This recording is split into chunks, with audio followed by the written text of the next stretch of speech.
I know.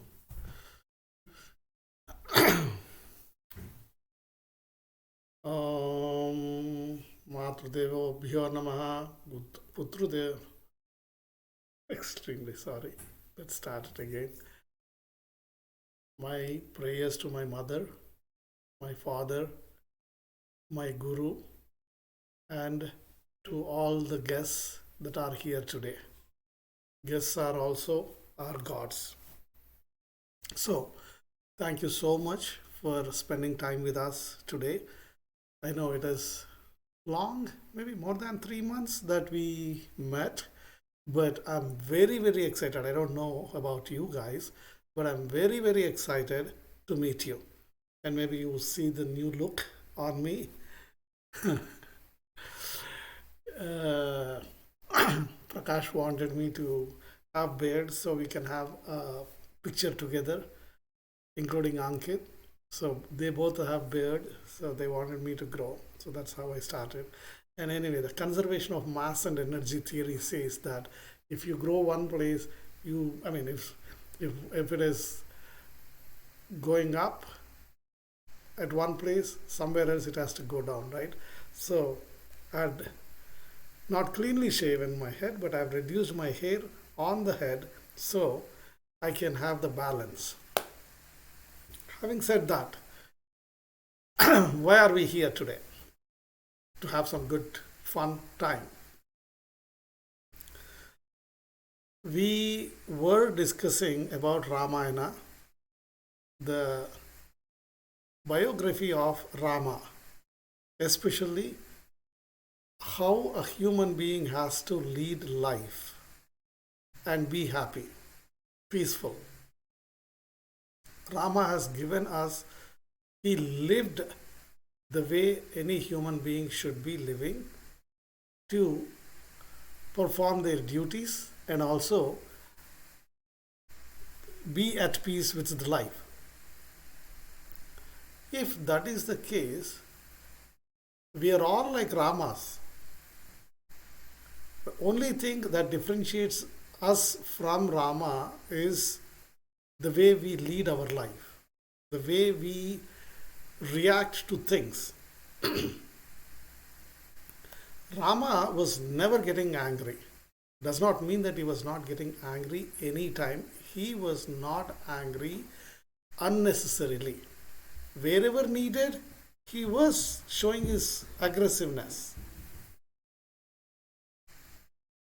And so, I think we have discussed about Rama for a long time. We have discussed his characteristics, and we were going into the actual story also.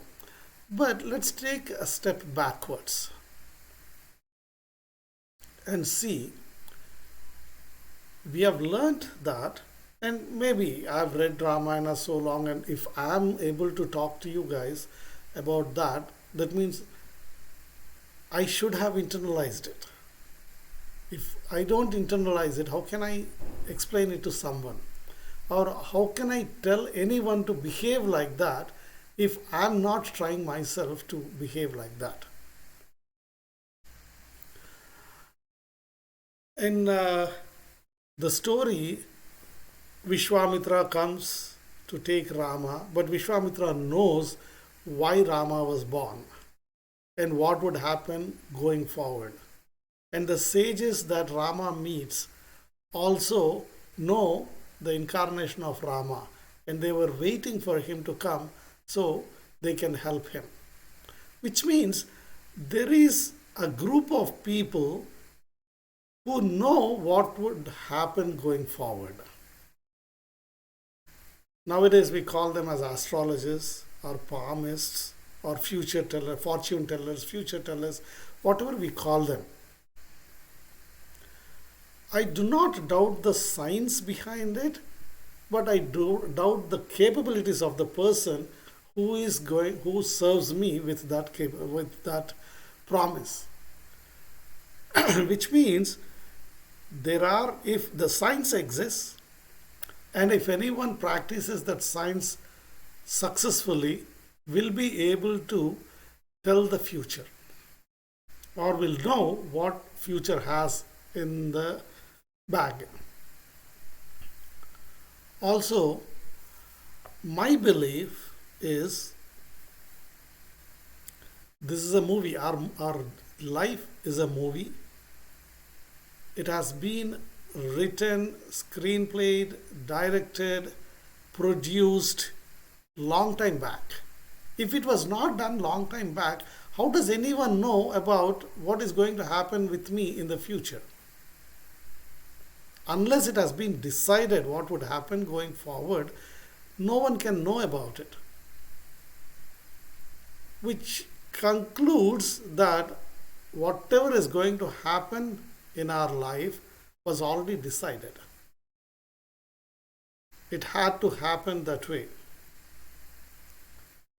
And if that is the case, who are we? Are we acting it? Are we experiencing it? Or are we the spectators?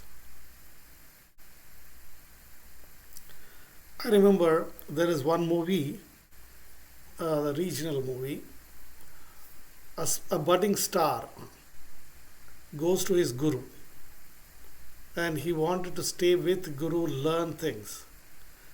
But at one point, guru sees the potential of that kid, the qualities of the kid, and he thinks that he is going to beat him. Beat him in the sense he is going to overpower him, or he would be more popular than the guru himself. When we watched that movie, it starts with a scene where the kid died. Guru has become what do you call, insane, or This man. huh? No, this man. Which movie are you talking about? No, Swati Kiranam. Swati Karno. Yeah, so the guru becomes, I don't say mad is a different world here, right? He becomes dumb, Dumbstruck. dumbstruck, let's say. It starts like that, the dead body comes, and then the movie takes us to the back and tells us what was going on. So the kid cannot take the feelings of guru, and he thinks that he should not be troubling a guru, so he commits suicide. That scene, it was so felt heartbreaking for me. I was always thinking, why is that? At least they could have said, okay, the kid was about to die, and all of a sudden someone comes and then says, oh, we rescued him. Even today, I watched that movie maybe 22 years back. But even today, I feel the kid should be alive. But if we go back to the reality, I watched that movie 22 years back. That means that should have been written 24 years back. The director, the writer, the producer, they must have had all the negotiations on that. And then they decided to take the movie. If they have taken 1 year to produce that movie, which means the boy would die in the movie, was decided 24 years back itself. What is the point in me thinking now that the kid should not be dying? If you can understand that concept, our life is also predetermined. The superpower has already written the story, and he has already directed, he has already produced it. All we are seeing is we are the spectators. We're acting and we are spectators. Do I have any power in changing that movie? Is there any power that I have to keep that boy alive? No. Similarly, whatever is going to happen in my life or anyone in the surroundings, when I look at it as if I'm a spectator, I'm not involving myself emotionally into it. But always looking at each situation as there is some message in it. Let us see what it is. And now, with this pretext, I want to discuss what happened in my life in the past, say, 6 months.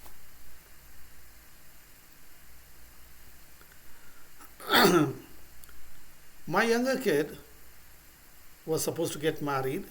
Initially, we thought we'll have his marriage in Hyderabad, India. So we were all planning. My wife, my daughter-in-law, everyone, they started buying the. I mean, they were planning to go there and buy the garments or whatever they wanted for the marriage. Then this COVID came up. The bride's father said, do we want to postpone it? Because in this situation, we cannot perform it. But because I look at myself as a spectator of whatever is going on, I said, whatever would happen, would happen. Let's go with whatever plan we had. We'll perform that marriage in Hyderabad and we'll see how We'll do things it go. safely. Huh? We'll do it safely. And Yeah, I mean, at that point, it was not even that bad. When we Oh, were well. discussing about it, we did not know the gravity of it. We knew that something is going on Right. and the government is restricting the number of people to come in. And so we knew something is going wrong, but how do we deal with it? Then we said, oh, maybe it is safer here in US. We can control the crowd, we can have the marriage performed in our home, and so we can restrict the people, but we did not want to push the marriage. And again, this may be new to the Western country, Western culture, but unless they are married, they are not allowed to stay together. Which means we had to get their get them married to live together and have their life, happy life. If Corona was coming in between, and if we say fine, because of Corona we will push their marriage, at that point I did not know when this pandemic will end. So 2021, 2022, what does it mean? Their life is wasted for 2 years, if they were not allowed to marry until 2022. So the basic need was to get them married. The number of invitees, the number of, the amount of effort going into it, the grand gala pieces, all of that, they can be compromised. But we have to get the right thing done at the right time. And then we said we'll make it in US. I was okay with it.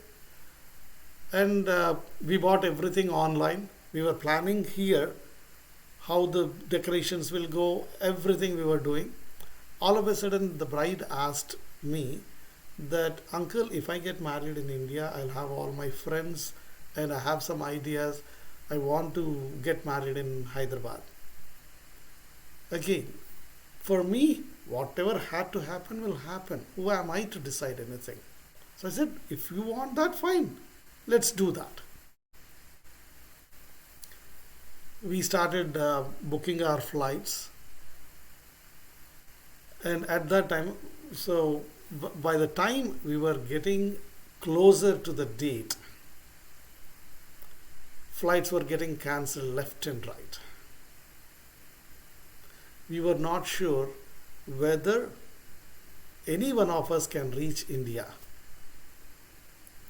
So we planned it in such a way that the groom will reach India at least 2 months beforehand.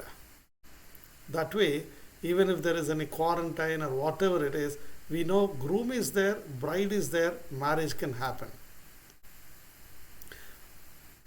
Even though I said I will be a spectator, I behave as a spectator, I say you have to do your duties. You have to make your plans.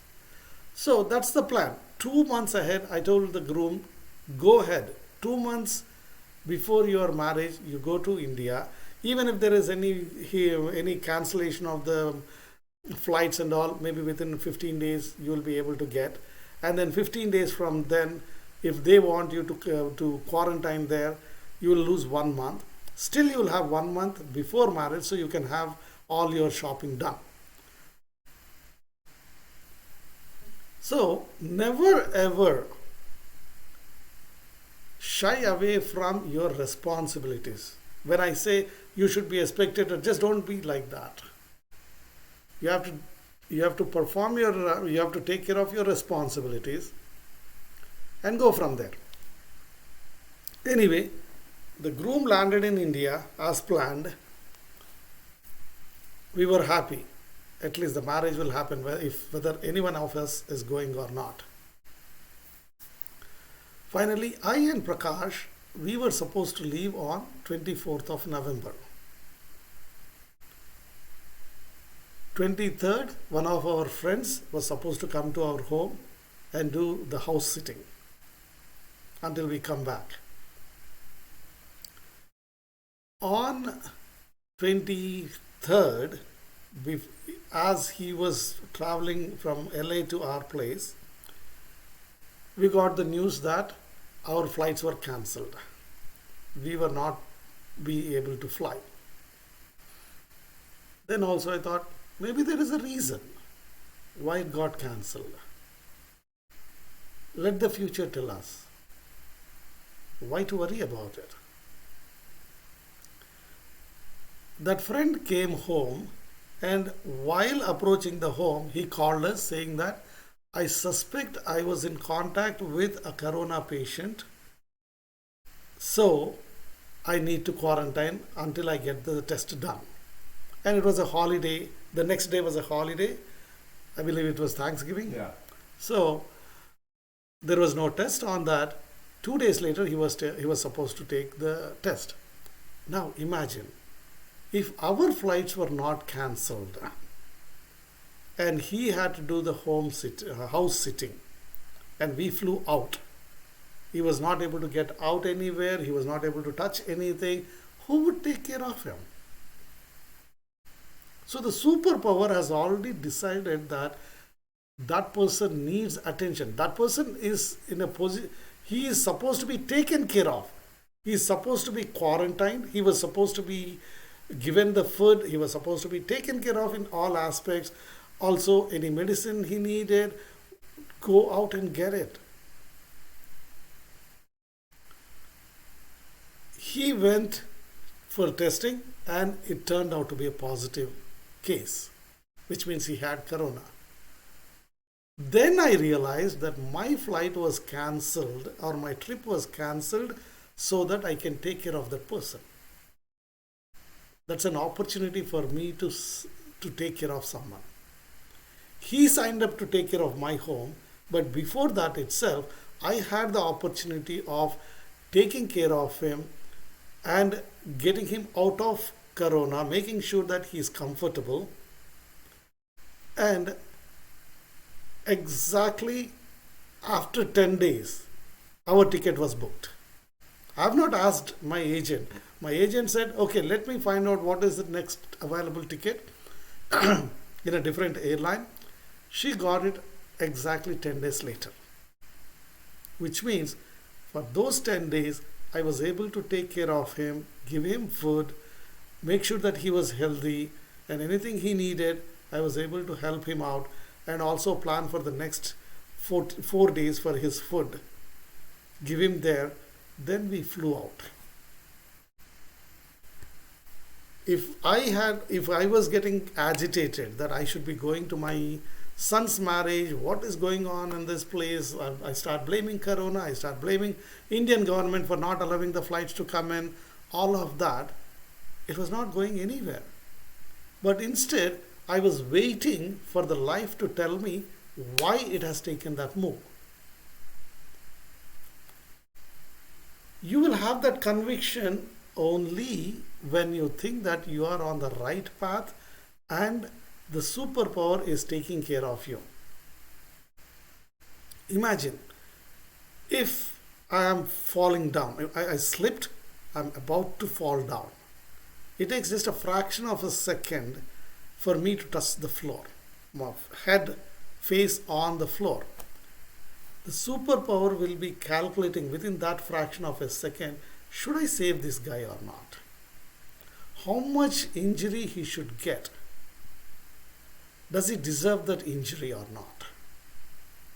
And right away, it so happens either if the superpower thinks that I've done some good things in the past, I've helped someone in the past, then it has the obligation to save me.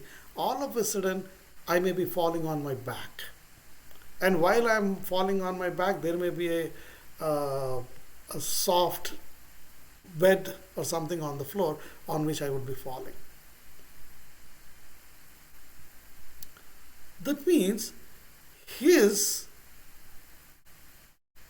that means the way superpower is calculating for your life to lead is, it totally depends on how you behaved in the past. That's what we call as karma. Karma has it. That's what we talk, right? So many times we have heard a bus falls into a big ditch. All the people died except a 2-month baby was unscratched. How can that be possible? That baby's karma. So we got the answer why our tickets got cancelled, because we had to help another person. Fine. Just before going, one of my friends called me. He said, can you help me install the Ring doorbell? And he had some different configuration in his house. So I said, fine, I'll go there. I went and I fell down in their house. And I hurt my hip joint. And I have such a condition where if I get injured, it takes at least 3 weeks to 4 weeks, and it will be going, the pain will be very high. Generally, I should be bedridden. Whenever I'm injured, I should be bedridden. I should give total physical rest so that the aggravation will be controlled. But I had to leave just 2 days later. I was wondering why this would have happened to me. I went there to help someone, and then I slipped, fell down, hit my hip, and I have a person to take care of who is suffering with corona. And if I have to be bedridden, I cannot take care of him. So what do I do?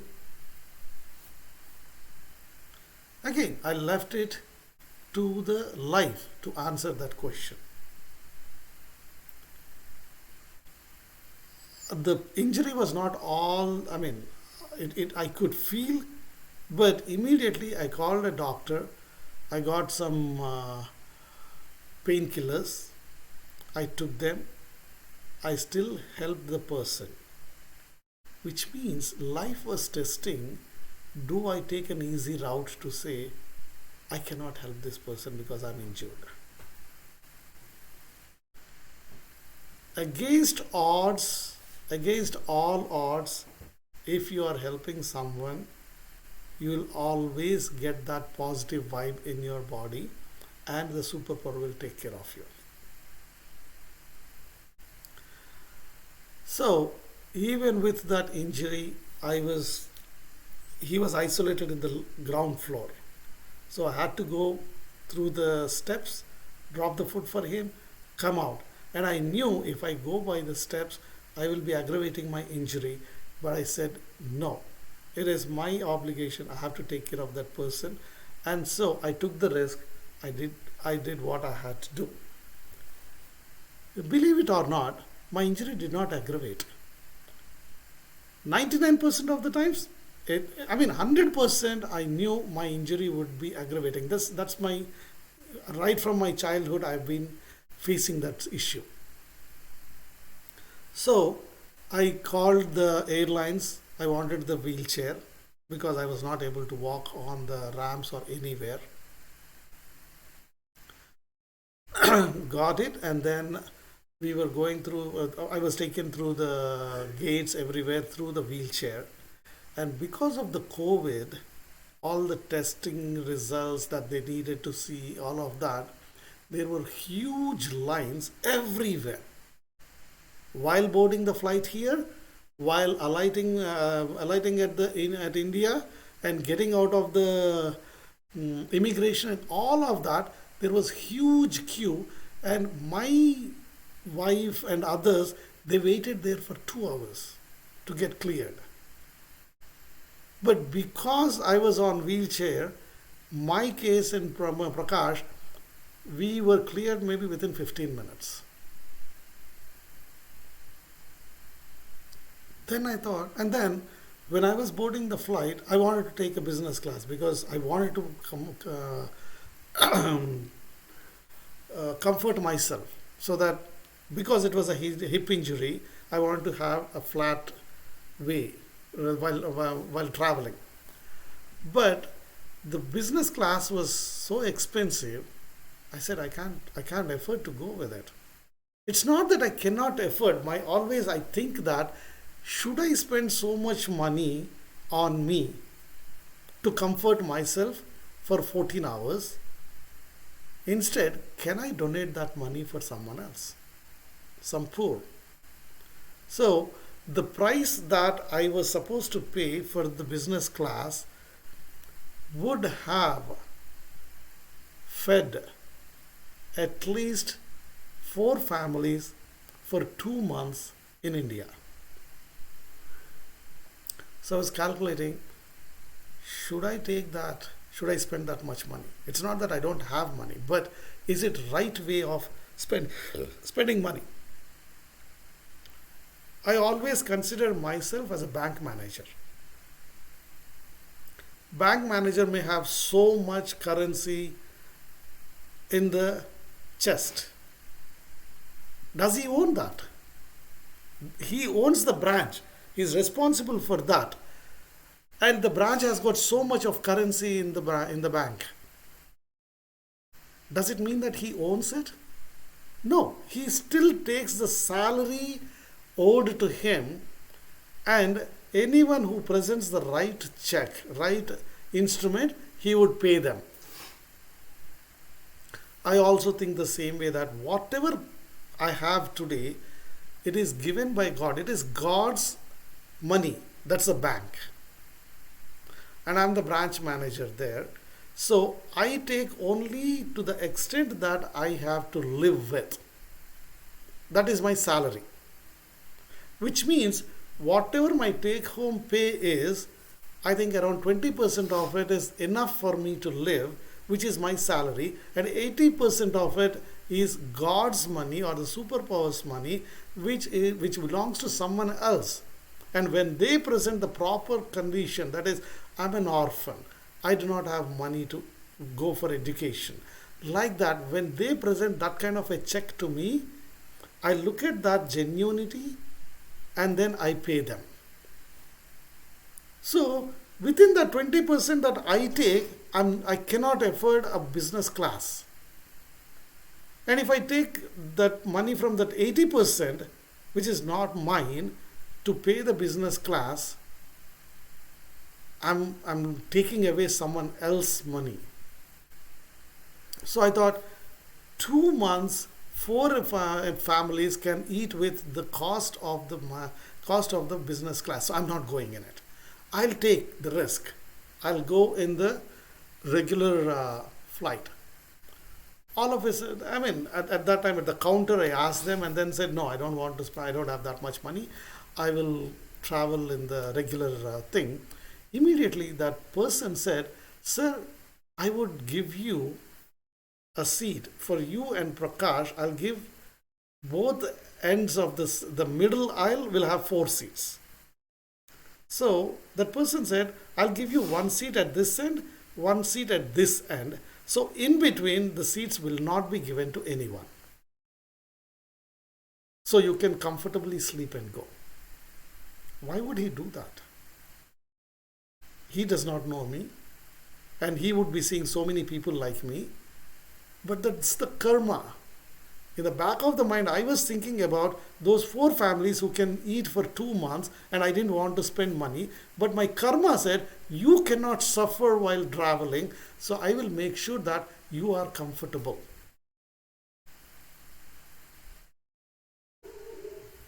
So we both went into the flight. That was the longest flight, 15 and a half hours flight. And we had the four seats for ourselves. I went totally sleeping or lying down. And that was even more comfortable than the business class, because the business class would have still like this, right? Somewhat reclining, but not total flat. But here, I was able to sleep or lie down total flat for 15 and a half hours or whatever time I could, and then I traveled. So now, if I look back, why did I fall? If I did not fall, life, I would not have proved my willpower to help someone who is in need. Then also, because I was hurt, I got the wheelchair. Otherwise, I would not have gotten that, which made my life easy throughout the queues. I never had to wait anywhere. And also, I was able to lie down and go comfortably in the flight. So, with one small twist in my life, the superpower has given me all these comforts. Of course, the superpower tested me. I stood, passed that test, so I got all the comforts from there. Once we landed, I still have the injury, right? It was not aggravating, but still it was troubling me. Then I went to one of my friends has a hospital. So I went there. I said, in my condition, I need fresh plasma to be injected. So can you give me 4 packets of fresh plasma? He said, yeah, we do it every day for our operations and all. Just come over. And it's anyway our hospital. If you want, you can take 2 packets today and 2 packets tomorrow. That's not an issue. I said, fine. I went with my wife and I planned, okay, I'm landing in your place at 5:30 p.m. By the time I come to the hospital, it will be 6:30. Or actually, we were landing at 4 o'clock. I'll be at the hospital at 5 o'clock. You do whatever tests you have to do, matching the blood and all of that. And let's say 6 o'clock, you start giving me the plasma. It should not take more than 25 minutes for each packet. That means 1 hour for that. So by 8 o'clock, I should be out. If I'm taking 2 packets. If I'm taking 4 packets, fine. 9 o'clock, I should be out. And he said, yeah, no issues. We'll do it. So we went there. They have taken my blood. They have tested the plasma, everything. And still, it took them so much time. They started giving me the fresh plasma at around 8 o'clock in the night. In the meantime, my friend said he was supposed to go somewhere else, that is 5 hours driving distance. And he said, I have all my people here, so they will take care of you. Don't need to worry about it, and they're all experienced. And let me go. I said, fine. If you have confidence in your staff, I have nothing. Because as I said, I'm a spectator. I'm not worrying. I don't worry about anything. As the life takes me, I take it. So they started dripping. Within half an hour, I said it should take only 20 to 25 minutes. Why is it taking so much? And I was looking at the drops. Suddenly the doctor came and he increased the drop speed. And I don't know what happened.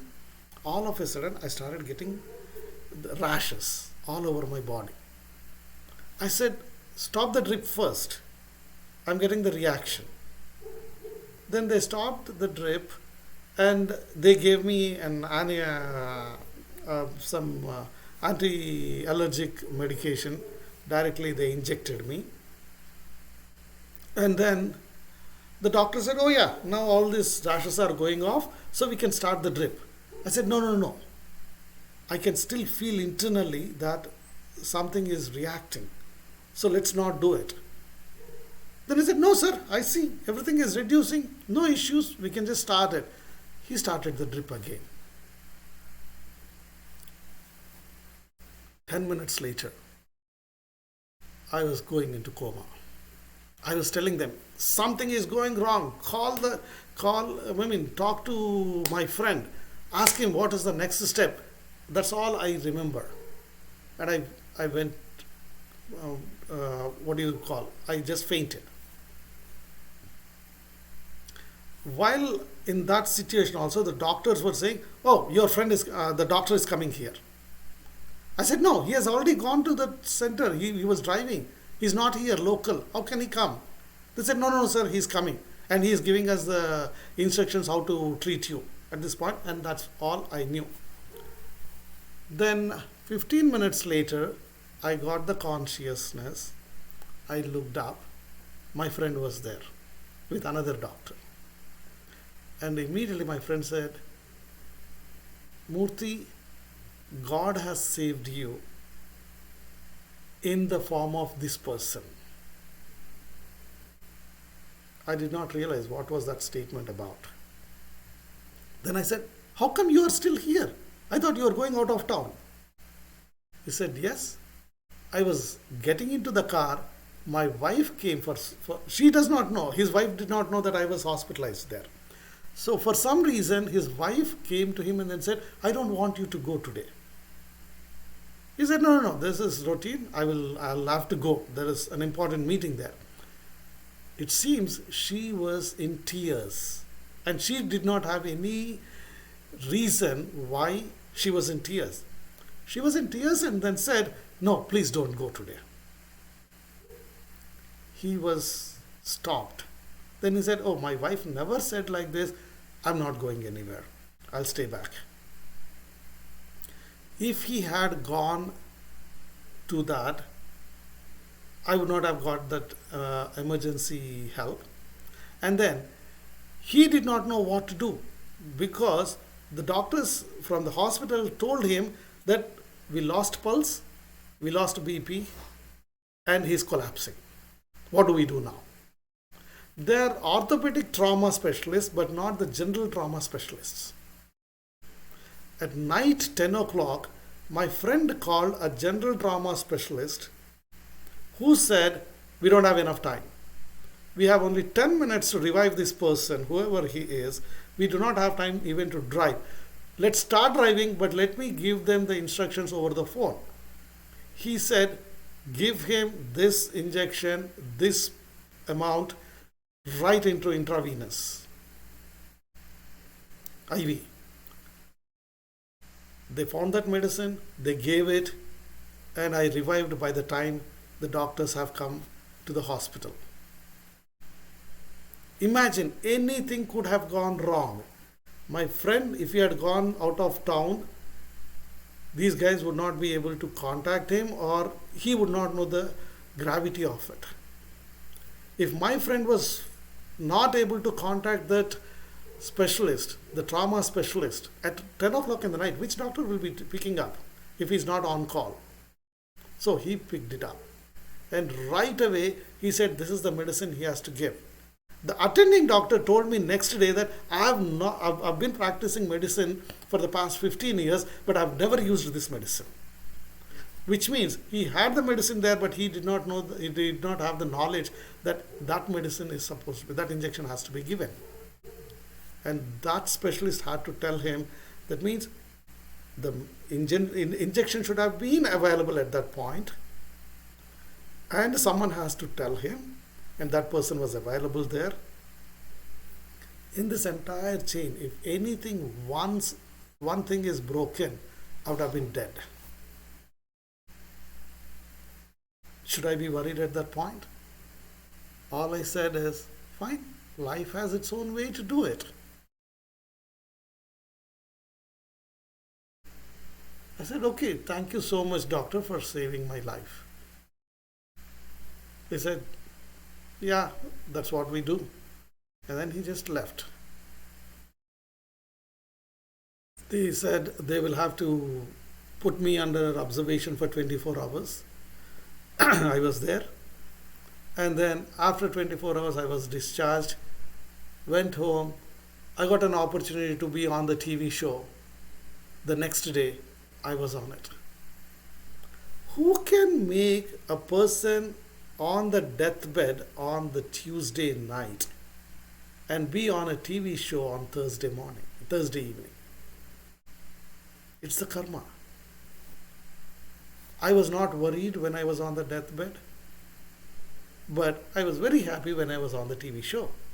That means it is your choice to react to any bad thing.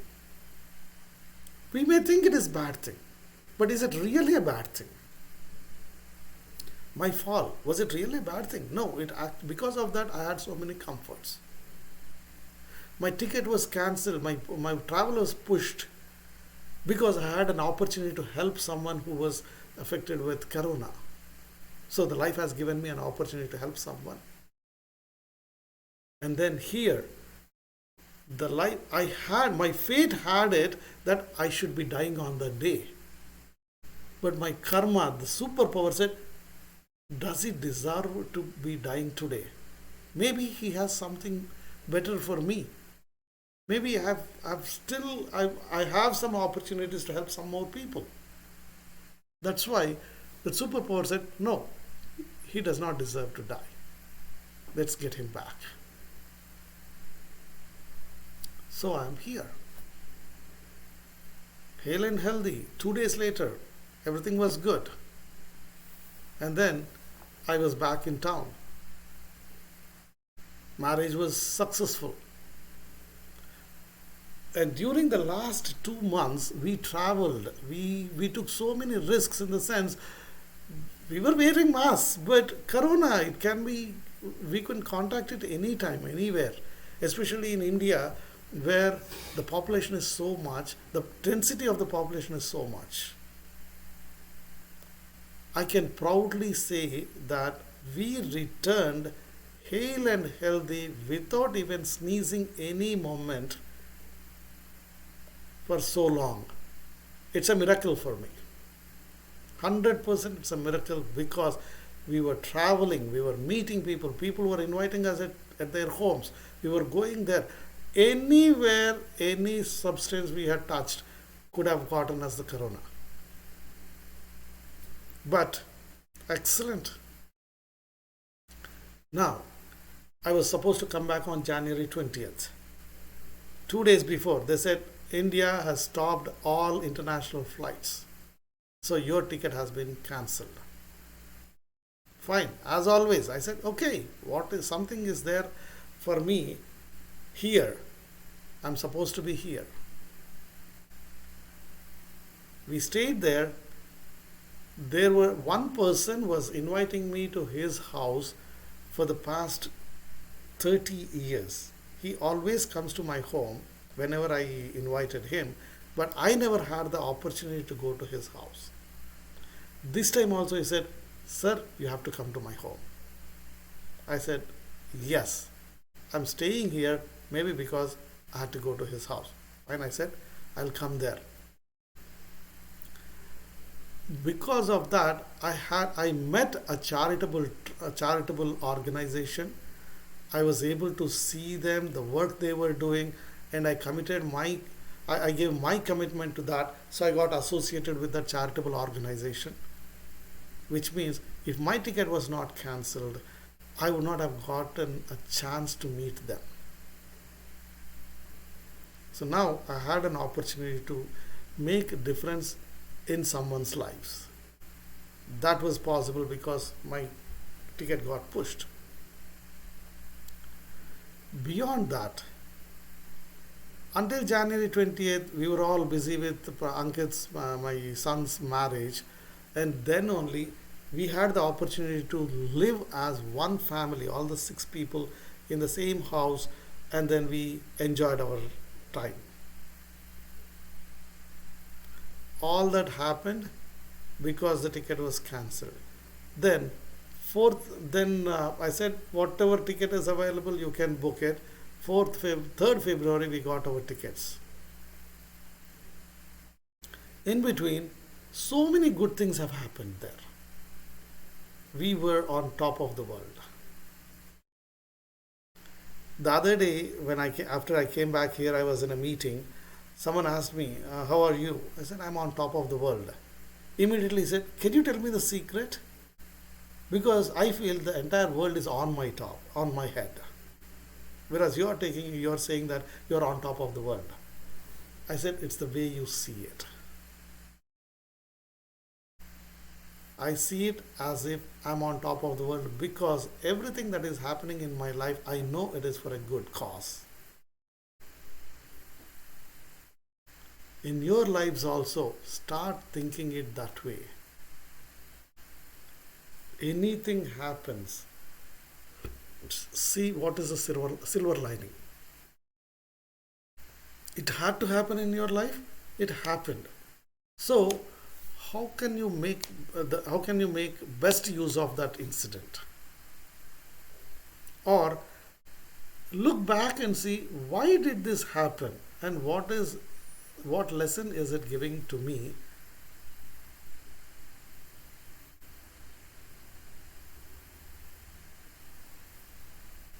I'm just reading it. Okay. So, I agree that you may be planning so many things, but Murphy's Law. Or you may not be planning anything, still things will happen in your life. So, try to practice to see your life as a spectator. Involve emotionally when there is happiness in it, and when there is sorrow or sadness, you say, I'm just a spectator. I have no role to play. If we are watching a movie, the hero is being beaten by the villain, are we going to the screen and then try to save him? No, we'll be just sitting there and we know it's a movie. Similarly, in the life also, if things are happening, especially the bad things, the ones you think are bad things, you look at them as spectator. When good things are happening, involve into it emotionally so that you will be happy. Which means you don't want to get any sadness near you, but you want to attract all happiness anywhere it happens. That's a simple rule for me to say I'm on top of the world and I'm enjoying my life. And I request you to start practicing it.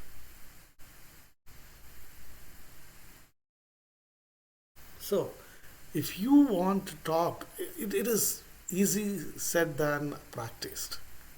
It took years. I've not been like this. It took years for me to get to that conclusion and practice it. So, if you have any questions, if you want any guidance, definitely we can have one-on-ones and we can talk through that.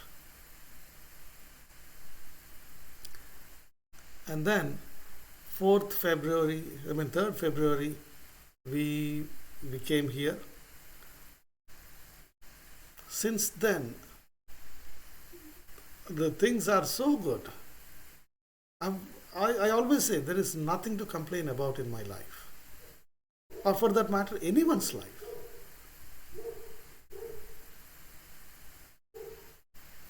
Just internalize that, and you will feel that happiness. It's the happiness, the eternal happiness, I call it. A happiness is becomes eternal happiness when you do not have a reason to be happy, but still you are happy, or you cannot find a reason why you are happy, but you feel happiness. There is nothing to pinpoint.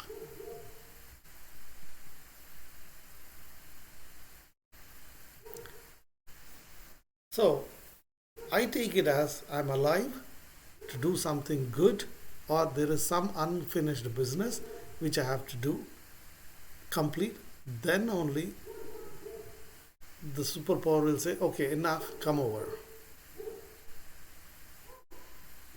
So the way I practiced is, when I go to bed, I just say, okay, the life in me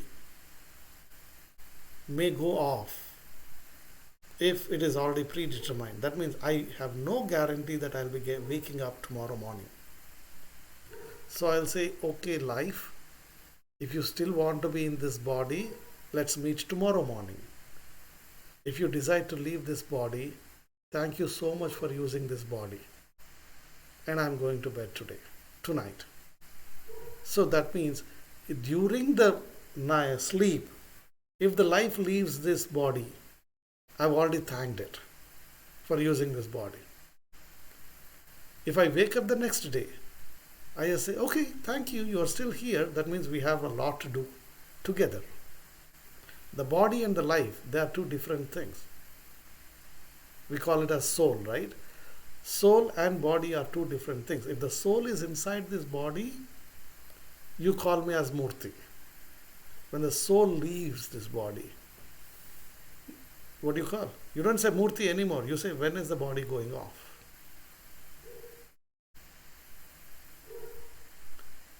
When are you taking the body out?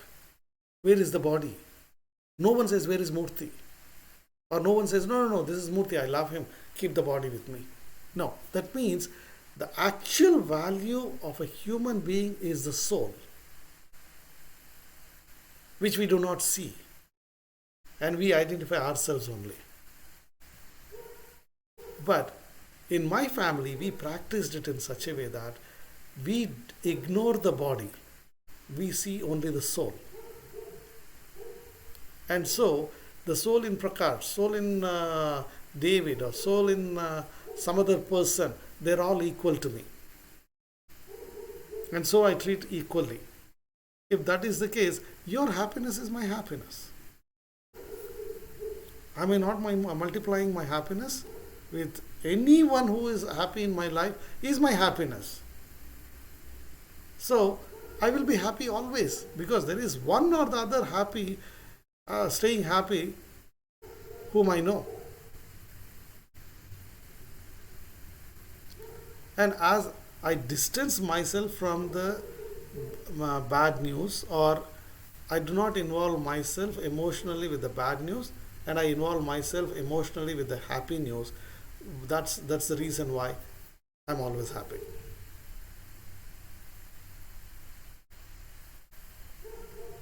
Can you do that? If you do not have anything to do, that means an idle mind, that's when you should be worried. You will be unhappy. That's because you do not have anything to do. Instead, if you engage yourself in some activity, does not necessarily financially viable or anything. It's just you do something. What am I getting out of this lecture here? The more happiness than anyone else who is spending time with me right now. Because I'm anticipating that this lecture may change someone, may give some peace to someone, and that thought itself gives me happiness.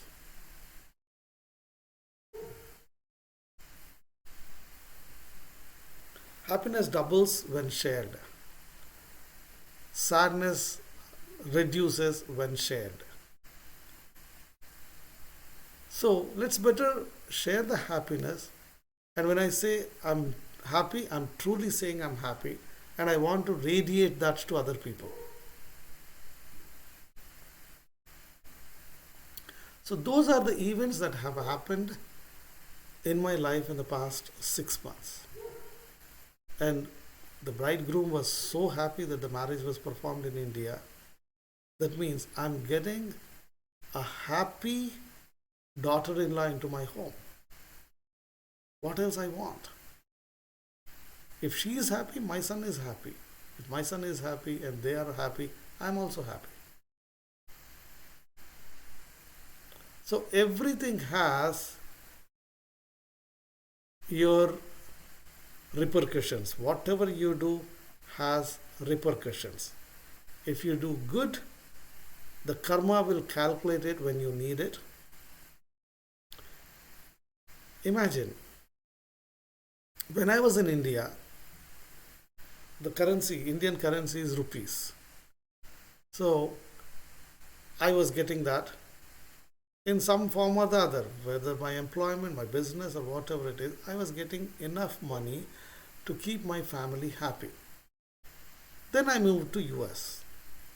If I had a briefcase full of Indian currency and I was hungry, I went into Pizza Hut and said, I will give you this entire briefcase full of currency.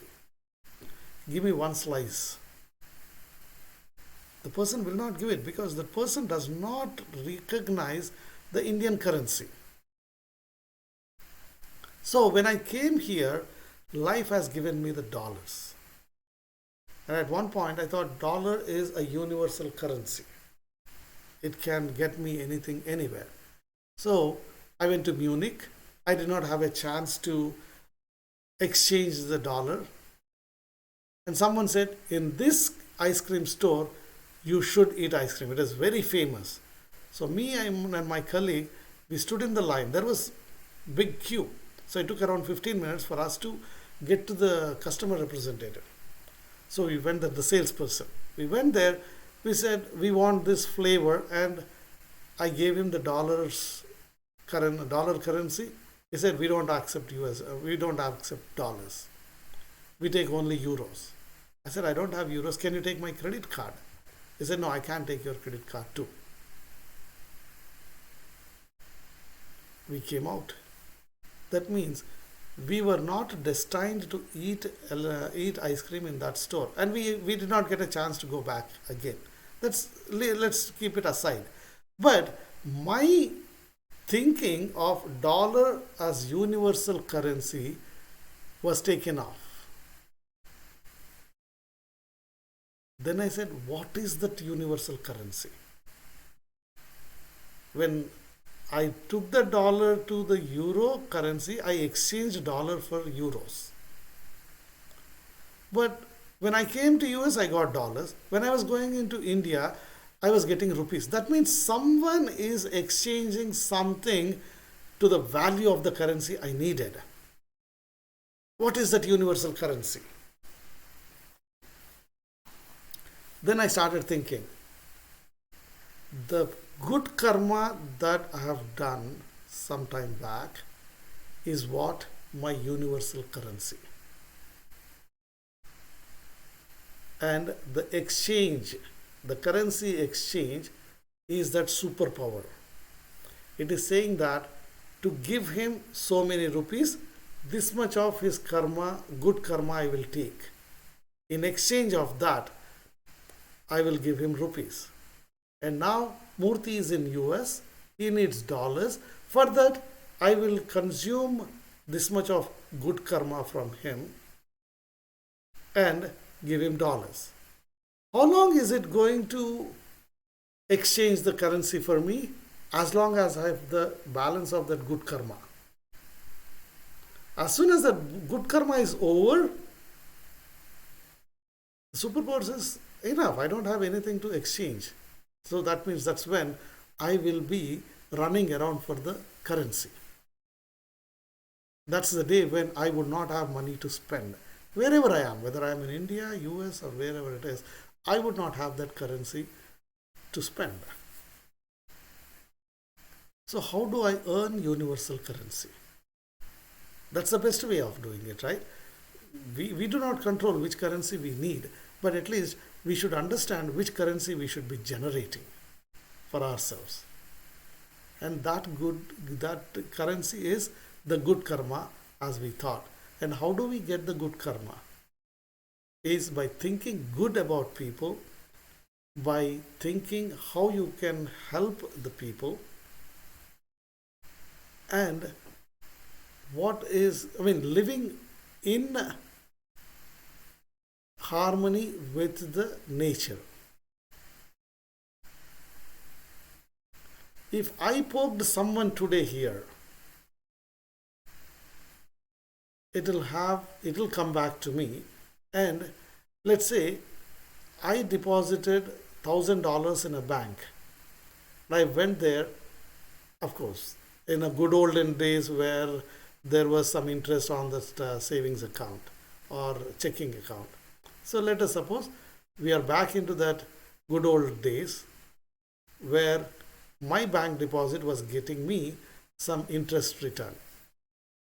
If I go after 10 years, my $1,000 would have become $2,000. The bank gives me $2,000. I will be very happy about it. Oh, I forgot about it, but still, when I went to the bank, they gave me $2,000. But on the other hand, if I poked someone like this, 10 years later, that poke will come back to me with much more interest, and that may be a big slap on my cheek with all the 5 fingers putting their impression on it. This poke today is equivalent to a slap maybe 5 years later, 10 years later. At that time, I should not question why I was slapped. Instead, I would think, what did I do to deserve this slap? Maybe I troubled someone and I'm getting it back today. At that point, I will not be blaming the person who had slapped me. I would say he's just a messenger. I was supposed to get the slap so that I can get away from that bad karma of poking someone physically. And so this guy delivered it. Rather, I would have to thank him for delivering my karma so that my bad karma is taken off.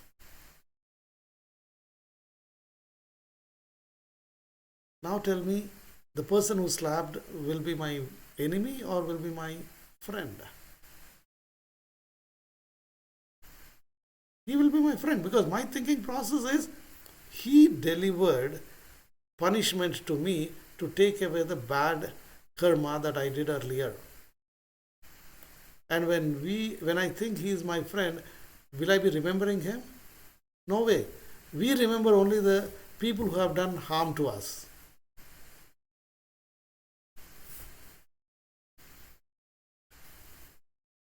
So, why do we want to spend time thinking about a person who has already given us pain?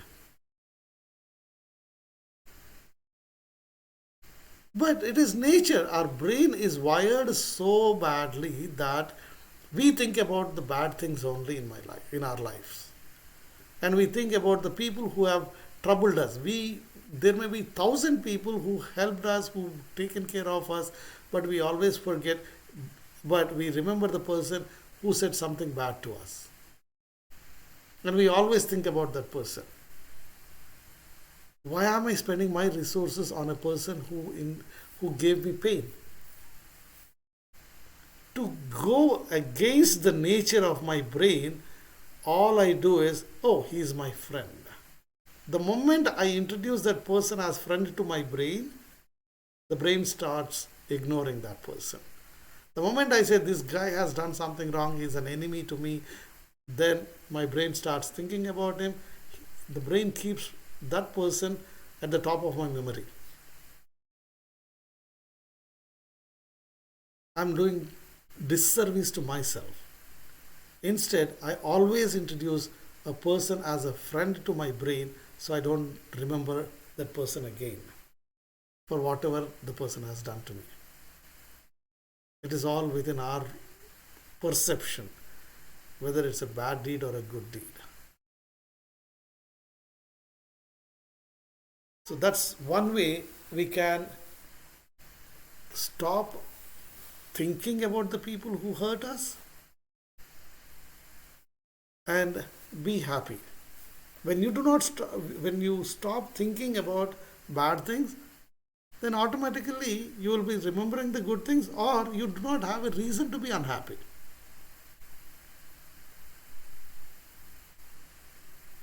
Make sense?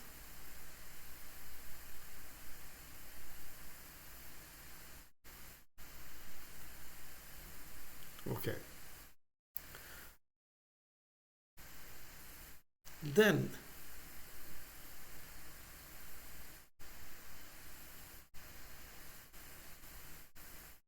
the next thing that bothers us, we have already talked about he did it to me, she did it to me.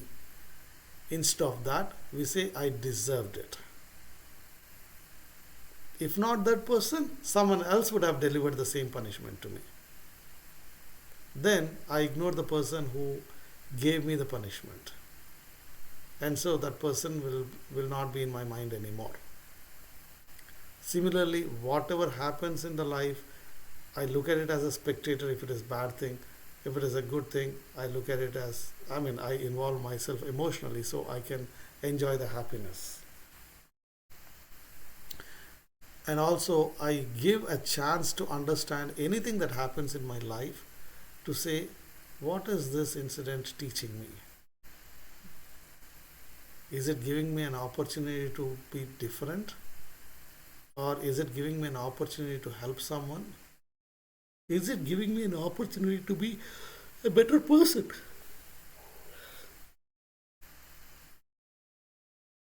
And we'll get the answer in the future, not necessarily right away. I'll give you one more incident. I'm talking about 2014.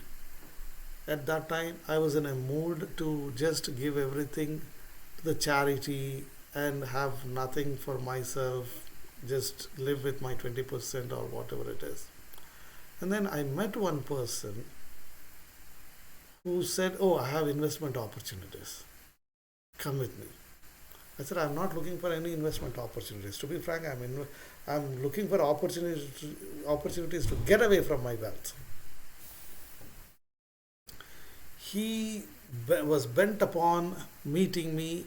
He said, "Yeah, we know you are doing charity.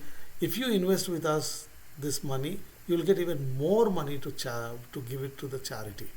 So why don't you invest with us?" So somehow he convinced me.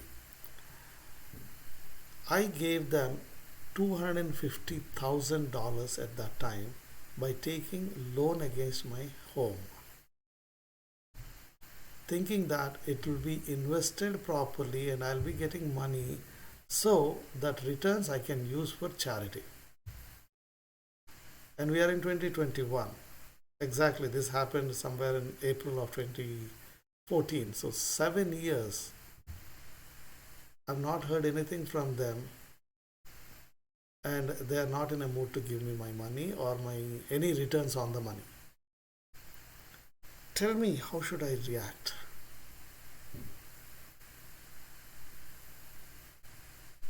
99% of the people start blaming the person. But to me, I thought maybe I took their money in my previous incarnation. I have not paid them back with all the interest that the karma has calculated, has returned that money to them. Imagine, I took $10,000 from you yesterday and I had a head injury. I forgot everything. You came back to me after a week and then you took away that $10,000 plus the interest on top of it, whatever you think is the right one. Because I do not recognize you at that time, I would be saying, "This guy snatched money, he stole my money." From your point of view, it was your money. You gave me, and I had the head injury. And I forgot about who I should be paying. So from your side, you were right, you took the money. And from my side, I did not recognize you, so I thought you took away my money. If I take that analogy into the person who tricked me to take 250,000 or who convinced me to $250,000, I think that, okay, I forgot in some incarnation I took money from these guys and I failed to pay them or I ditched them, whatever it is. Over the next hundreds of years for me to take the next incarnation, there was interest accumulated on top of it. And all of a sudden, these guys have come into my life. They convinced me. They took away $250,000 and they are not coming back to me. Which means the karma knows that I owed them money and he brought them all together. I paid them money and it is not coming back.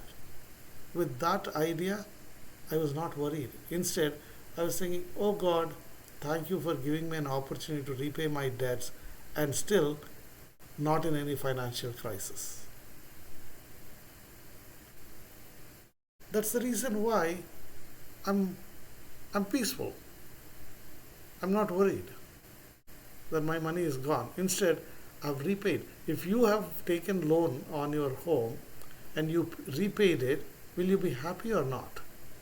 You'll say, wow, my debts are all cleared. So you'll be happy.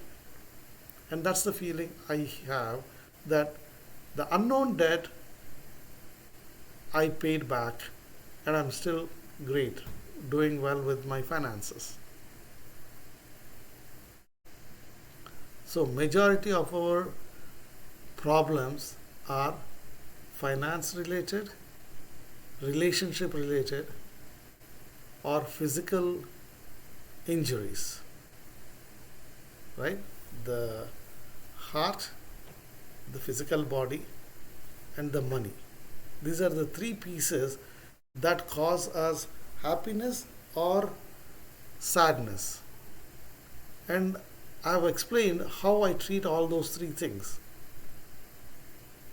Body injury, I look at it as something it is telling me. Either it is trying to prevent me doing something bad, or it is getting me some benefit because of that injury. So I don't look at it as bad thing. I'll say, fine, it had to happen, it happened, maybe it is getting something good for me, so that's fine, I'll take it. Next, the heart. That I told you that I involve emotionally if there is happiness in it. I detach myself when there is sadness in it. It is not necessarily outside anywhere, within the family also.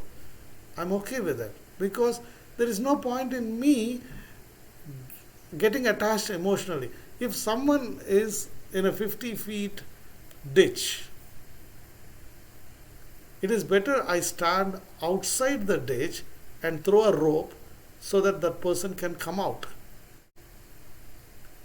If I start getting into ditch, let's say Prakash is in 50 feet ditch, and I say, oh man, he's my son, he's alone there, let me also go.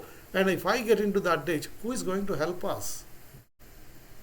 Instead, if I stand on the top of that and throw a rope, help him to climb up. That's how I can help him out. Similarly, if I get attached emotionally with someone's sadness, I will not be able to take him out of that. So I detach myself. But if you are happy and I share your happiness, I feel my happiness that you are happy. Your happiness increases, my happiness also increases. So I emotionally attach myself for the happy situations. And the third one is the finance. As long as you think it is yours, you feel bad. Imagine a situation. I owed you $100,000. I got a briefcase full of the currency. I came to you. I gave it to you. Suddenly a thief came. He snatched it. Who is happy? Who is sad? By nature, I should be happy because I paid my loan to you. And the briefcase was snatched from your hand, so it is now your responsibility. You lost your money. What if the thief came before I handed it over to you and snatched it? You will be happy. Because, Murthy, you have not paid me. He snatched it from your hand. You still owe me the money. Action is the same. Parties to the action is the same. Just the timing of the action decides who should be happy and who should be unhappy. If I detach myself saying that, okay, that was not my money, or I must have owed that my guy, that's why he came and took it away. Is there a reason for me to be unhappy? It's as simple as that. That's the secret of my happiness.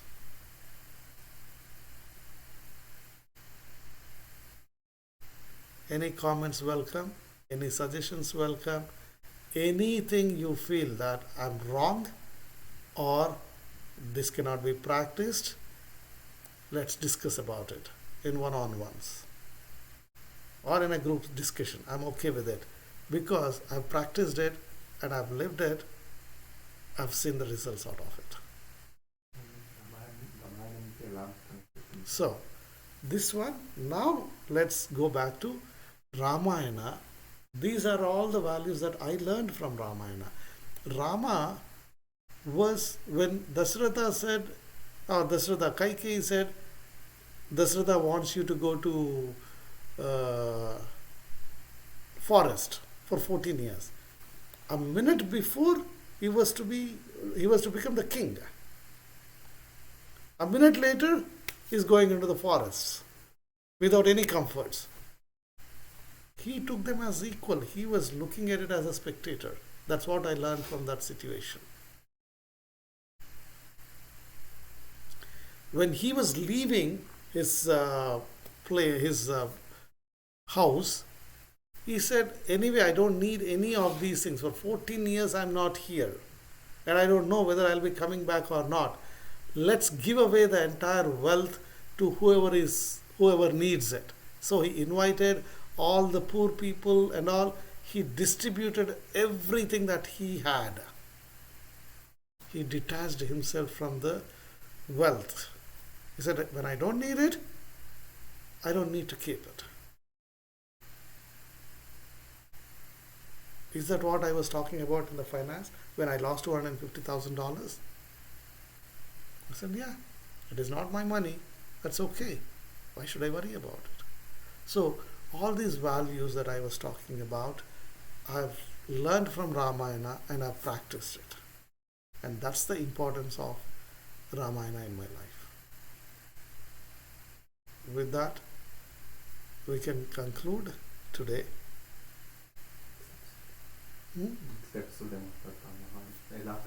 Next episode, yes, we will go into Ramayana. We'll continue that story and then we'll continue learnings from it.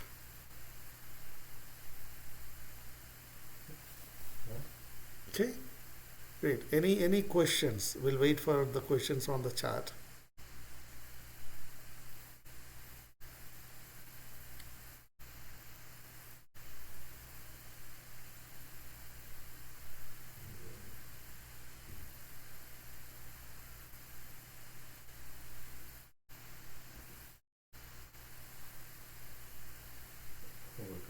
Okay, great. Thank you. Have a nice day. Have a nice day. Enjoy your life and be happy always. Question yourself. If you are not happy, question yourself. Why are you not happy?